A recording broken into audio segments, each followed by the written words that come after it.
ကောင်းစီမှာကြောင်ကလေးတွေမွေးထားတယ်ဘရိုသိလားပြောလို့ပြောတာမဟုတ်ဘူးတော်တော်လေးကမှချစ်ဖို့ကောင်းတာတာကြီးရနော်ဒီနေ့ကတော့ငကောင်းရဲ့ကြောင်ကလေးတွေနဲ့အားလုံးမိတ်ဆက်ပေးမယ်ရှေးကြီးကိုချစ်ဖို့ကောင်းတာတာကြီးဟေးလာအောင်ကြောင်လေးလာပါအောင်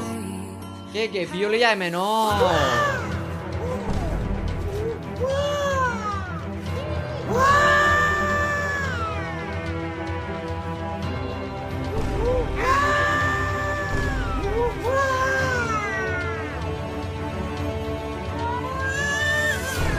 Oh shit.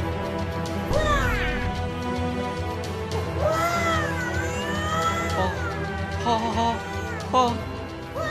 ဘလူးကြီးလေဟေးရောင်မဝင်လာနဲ့တော့ဒီမှာဗီဒီယိုရိုက်နေတော့ဟာပဲ Oh shit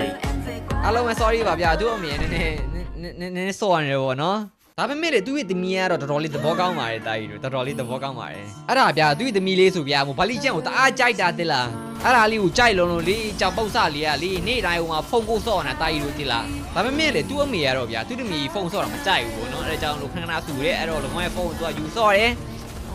ကိုင်းရဲလို့မိမိလို့အဲ့သူပြောရတယ်ဗျာ bro တိလားသူပြောရတယ်ဗျာအဲ့ဒါကြောင့်မို့နော်မိုဘာလီကျန်မှာအာမ BBCO လို့ကောင်းလို့ bro တွေ့တာလေကောင်းစီဒီမှာ bro မတက်နဲ့လိုက်ရင်နော်တခါလေကြတော့အဲ့ဒီကြောင်ဟုတ်စားလီကဟိုဒီကောင်းရဲ့ဖုန်းစော့နေတာလေးရှိတယ်ဟောနဲ့ကြောင်